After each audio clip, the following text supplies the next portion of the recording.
पद्धतीने न चालता फक्त मोघम पद्धतीने चालतं असं आमचं सगळ्यांचं म्हणणं आहे। गैरव्यवहार प्रकरणामध्ये अंजली दमाने यांनी वेगळे पुरावे समोर आणले, त्याच्यामध्ये काय जबाबदार जमीन मुंडवा जमीन प्रकरणामध्ये नवीन पुरावे समोर येत आहेत आणि त्याच्यात थेट अजितदादांचा डोळा होता जमिनीवरती। दमानियांनी समजा जर मुद्दे त्या ठिकाणी आणले असतील त्याची सखोल चौकशी ही सरकारच्या माध्यमातून त्या ठिकाणी होणं महत्त्वाचं आहे। फक्त मला एक कळत नाही, भ्रष्टाचार सर्वच पक्ष त्या ठिकाणी करतात, पण मुद्दे पुढे येत असताना भाजप सोडून मात्र मुद्दे सगळ्यांचेच पुढे येतात। सामाजिक कार्यकर्त्यांना मला विनंती आहे, हे सरकारच भ्रष्ट आहे।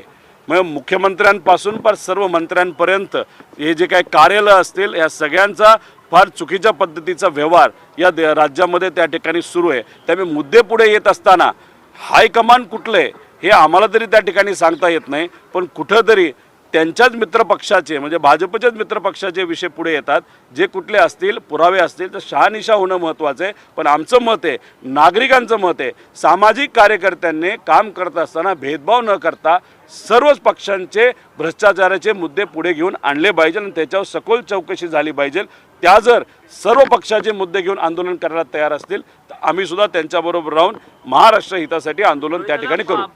मुंबई महानगरपालिकेच्या निवडणुकीमध्ये भाजप आणि शिवसेनेची युती होताना पाहायला मिळणार आहे, परंतु त्या युतीमध्ये राष्ट्रवादी काँग्रेस पक्ष नसणार आहे, कारण की नवाब मलिक यांचा मुद्दा समोर घेत भाजपने ही हरकत जी आहे ती मांडलेली होती।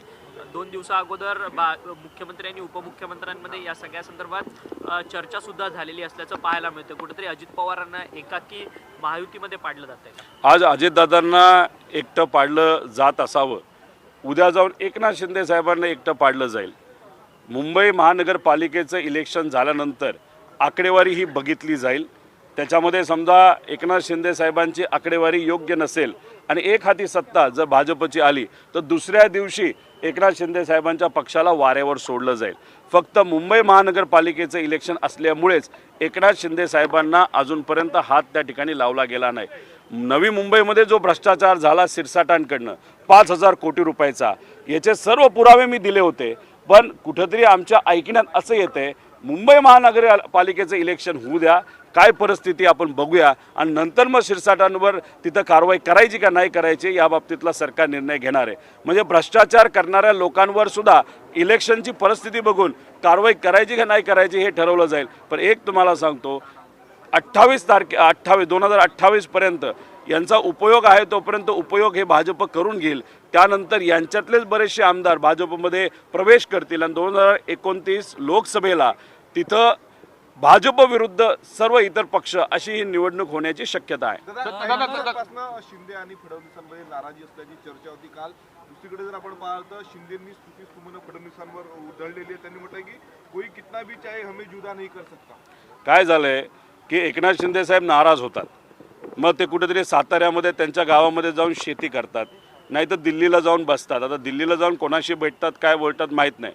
मग ही नाराजगी अनेक दिवस चालल्यानंतर दिल्लीतले काही लोक हस्तक्षेप करतात, मग त्याच्यामध्ये मांडवली होते, चर्चा होते, सीटमध्ये पुढं मागे त्या ठिकाणी होतं तिकिटाच्या बाबतीत, आणि मग हे सगळं झाल्यानंतर परत हे लोक प्रेमात पडतात। म्हणजे लव्ह अँड हेट रिलेशनशिप आहे, पण ती स्वार्थापोटी आहे।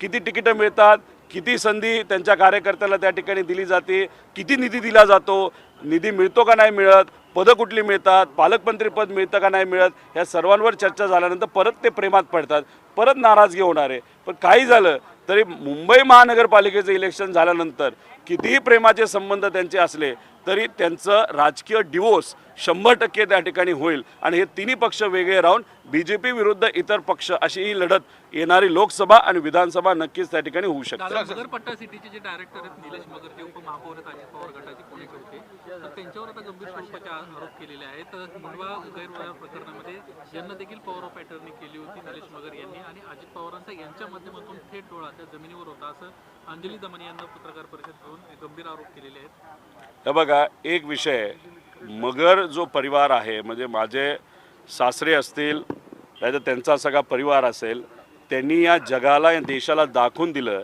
की शेतकऱ्याची जमीन विकत न घेता शेतकऱ्याला आपण डायरेक्टर कसं बनवू शकतो, शेतकऱ्याला भागीदार कसं बनवू शकतो, आणि हा जो मॉडेल आहे हा फक्त काय महाराष्ट्रात चर्चेत नाही, हा पंतप्रधान मोदी साहेबांनी सुद्धा या मॉडेलची स्तुती केलेली आहे, इतर राज्यांच्या मुख्यमंत्र्यांनी स्तुती केलेली आहे. त्यामुळे दमानियांना मला एवढंच सांगायचं आहे की टार्गेट करत असताना जरा अभ्यास करून तुम्ही त्या ठिकाणी टार्गेट करा. विषय राजकीय लोकांचा असेल तर राजकीय विषयावर चर्चा करायला आम्ही सर्वजण तयार आहोत, पण फक्त कुठल्याही परिवाराला त्याच्यामध्ये अडकवायचं नाही, तर त्या बाबतीत ती चर्चा करून आणायची. हे जर त्या ठिकाणी करत असतील तर हे योग्य नाही. राहिला प्रश्न निलेशराव मगरांचा, त्यांचे व्यक्तिगत काय व्यवहार होते, कोणाबरोबर व्यवहार होते हे त्यांनाच त्या ठिकाणी माहिती. त्यामुळे कुणीतरी कुठल्या तरी कंपनीमध्ये डिरेक्टर आहे आणि त्यांनी जर व्यक्तिगत जीवनामध्ये कुठली तरी त्या ठिकाणी काही डील केला असेल नाही तर कॉन्ट्रॅक्ट केला असेल, तो त्यांचा व्यक्तिगत विषय असू शकतो. त्यामुळे पुरावे असल्याशिवाय त्या ठिकाणी कुठेही बोलू नये. आणि दमानिया मॅडमला मला एवढंच सांगायचं आहे की तुम्ही बोलत असताना थोडं स्पष्टपणे बोलणं फार महत्त्वाचं आहे. उगाच अस्पष्ट बोलत असताना कुठल्या तरी कंपनीचं नाव त्या ठिकाणी खराब होत असेल, नाहीतर काही लोकांची चांगली प्रतिष्ठा खराब होत असेल तर हे कोणालाही त्या ठिकाणी पटणार नाही. राजकीय टीका टिप्पणी करत असताना स्पष्ट बोलणं अतिशय महत्त्वाचं आहे. निलेश मगर व्यक्तिगत त्यांच्याबद्दल तुम्ही बोलत असाल तर त्यांच्याबद्दलच तुम्ही त्या ठिकाणी बोलावं. उगाच दुसऱ्या कंपनीला याच्यामध्ये उडलं जाऊ नये असं आमचं सगळ्यांचं मत आहे. सातत्याने ज्या काही आरोप करतात आहेत त्या काही स्पेसिफिक पद्धतीने आरोप करताना पाहायला मिळतात आहेत का? कारण की अजित पवार आणि पवार कुटुंबियांना सातत्यानं टार्गेट होताना पाहायला मिळतात या सगळ्या आरोप. आजपर्यंत तुम्ही बघितलंय का की दमानिया मॅडमनी कधी भाजपवर बोललेलं, त्यांना कुठून तरी आदेश येतो, त्या सामाजिक कार्यकर्त्यात चांगले, मी त्या विषयाबद्दल बोलत नाही. करप्शनबद्दल जर कोणी बोलत असेल, पुराव्यासकट बोलत असेल, त्या गोष्टीचं स्वागतच त्या ठिकाणी आपण सर्वांनी केलं पाहिजे. पण फक्त ठराविक पक्षांना टार्गेट करण्यापेक्षा तिन्ही पक्षांना टार्गेट करायला काय हरकत आहे?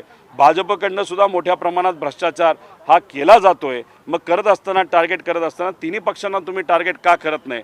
फक्त विशिष्ट 2 पक्षांनाच का टार्गेट करतात? याच्यावरूनच काही प्रमाणात आपल्याला कळतं की इथं कुठंतरी एक सिलेक्टिव्ह प्रकारचं समाजकारण केलं जातं. हे केलं जाऊ नये, त्यांच्याबद्दल मला आदरच आहे, पण शेवटी करत असताना सिलेक्टिव्ह समाजकारण कधी होत नसतं. समाजकारण करत असताना पूर्णपणे समाजकारण होतं, नाहीतर राजकारण त्याला आपण त्या ठिकाणी म्हणू शकतो. लाडकी बहीण योजनेसाठी पुन्हा आता निधी वळवण्यात आलेला आहे. सामाजिक न्याय आणि आदिवासी विभागाचा निधी वळवण्यात आलेला आहे. सामाजिक न्याय विभागाचा निधी आधीपासून वळवण्यात येत आलेला आहे. त्याच्याचबरोबर आदिवासी विभागाचा सुद्धा मोठ्या प्रमाणात निधी हा वळवला आहे. याच्यामुळे नुकसान हे लहान बालकांचं होतं, महिलांच्या आरोग्याचं होतं, कारण का आदिवासी भाग असेल नाही तर समाज कल्याण, यातला मोठा पैसा हा आरोग्यासाठी, नाही तर वेगळ्या वेगळ्या त्यांच्या ज्या योजना ज्याच्यामध्ये कुठंतरी आरोग्य असेल, नाहीतर सामाजिक प्रतिष्ठा, नाहीतर त्यांना आर्थिक. तर आमदार रोहित पवार बोलत होते. अजित पवारांना एकटं पाडलं जातंय असा गंभीर आरोप यावेळी रोहित पवारांनी केलेला आहे. उद्या एकनाथ शिंदेंनाही एकटं पाडलं जाणार असंही रोहित पवार यांनी म्हटलेलं आहे.